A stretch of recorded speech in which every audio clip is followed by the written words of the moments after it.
Hey, salutations les amis, j'espère que ça gaze. Alors aujourd'hui on fait une petite vidéo sur la moto, on va faire le point sur les nouvelles choses et ce qui est arrivé. Alors déjà j'en excuse par avance, pour le son il va être un peu pourri parce que comme vous le savez à la dernière vidéo, il y a mon micro qui a rendu l'âme et le nouveau n'est pas encore arrivé. Donc on fait avec. Alors déjà ce qui est chouette c'est que aujourd'hui j'ai reçu la jante. Donc pour ceux qui n'avaient pas suivi, quand j'ai acheté la moto il y avait cette jante là qui est la jante de la série d'après, donc qui n'est pas celle d'origine qui est sortie en 1989. Et donc là je viens recevoir cette magnifique jante à 3 bâtons qui correspond bien au premier modèle de la NSR JC20. Alors on voit qu'il y a pas mal de travail de restauration à faire. Premièrement les roulements sont bons. C'est déjà ça. Après au niveau peinture, tu vois tout se craquelle, tout s'en va. Donc là il va falloir faire un sablage complet. Et puis le plus embêtant c'est ici. Donc vu l'état de la peinture, on ne pourra pas mettre de pneus tubeless. On sera obligé de remettre une chambre à air. C'est pas grave, j'ai de quoi l'équilibrer. D'ailleurs je vous ferai voir comment on peut faire à la maison pour équilibrer à pas cher. Donc voilà, cette jante sera entièrement à refaire, à sabler, à peindre, etc. Ensuite, je vais vous faire voir un outil magique. Un outil de chez Honda. Alors, pourquoi magique? Voilà, donc pourquoi magique? Parce que nos amis de chez Honda ont mis une saloperie de boulons de sécurité pour les organes clés de la moto. C'est-à-dire que pour démonter le bras oscillant et pour démonter l'embrayage, il te faut un écrou spécifique avec 4 pointes. Je vais te faire voir, ce sera plus simple.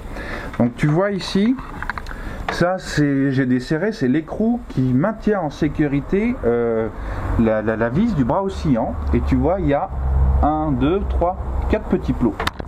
Et donc l'outil magique, c'est celui-ci, très dur à trouver et très cher, ça vaut à peu près 40 €. Et donc tu vois, ici, on a bien les 4 petits plots. À l'intérieur, on a une fixation à 1/2 pouce. Alors attention, il faut utiliser une rallonge. Parce que le problème, c'est que c'est très long et la fixation vient là. Donc si tu prends une déboulonneuse classique, le machin, il nage. Donc tu prends une rallonge. Et en fait, ce qui se passe, c'est que l'outil va venir jusque là. Tu vois, il se clipse. Voilà, là, il est mis. Et donc ensuite, là, ça correspond bien pour le bras oscillant. Oh, hop. 4 petits trucs et là on peut dévisser.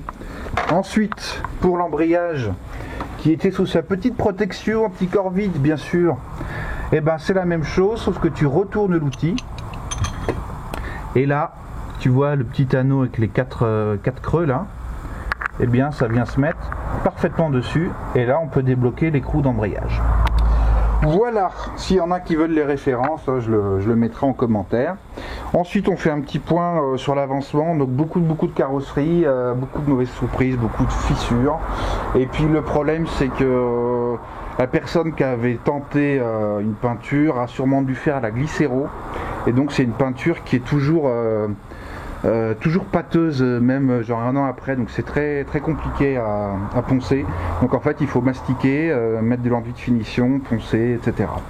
Donc on a la pièce qui est le contour du compteur, tu vois, qui va ici.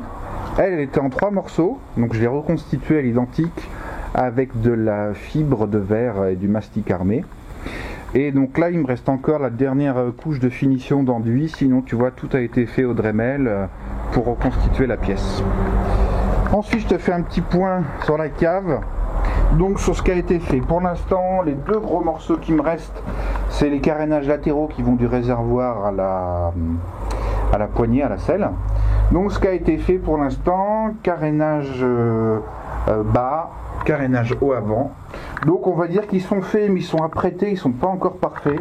Tu vois, si on s'approche, on se met comme ça, on voit qu'il y a encore des petits défauts, des granulosités.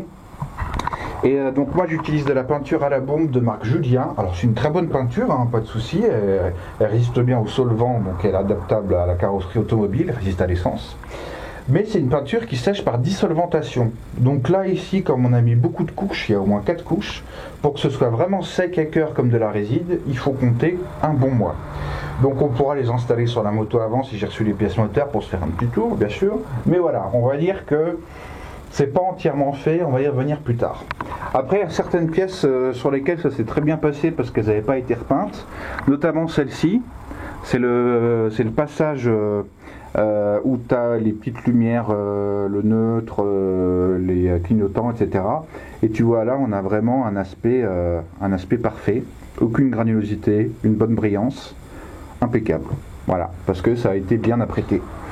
Et puis là, on a tous les autres petits éléments qui sèchent, la bulle, le contour de phare, le support réservoir, etc. Et puis là, on a les pièces qui sont à terminer de traiter. Donc le carbu, c'est bon, lui, il a été nettoyé, soufflé, etc. Par contre, il faudra que je mette un gicleur plus gros avec la petite surprise qui va arriver. Je ne t'en dis pas plus. Ici, on a le cylindre avec son piston et les segments que je vais sûrement revendre. Pas bien cher, mais ça pourra certainement dépanner quelqu'un qui vient de serrer. Le réservoir à repeindre et la selle à refaire. Voilà le petit point sur l'avancement des travaux, les amis. Eh ben, écoutez, je vous dis à la prochaine. Portez-vous bien. Ciao.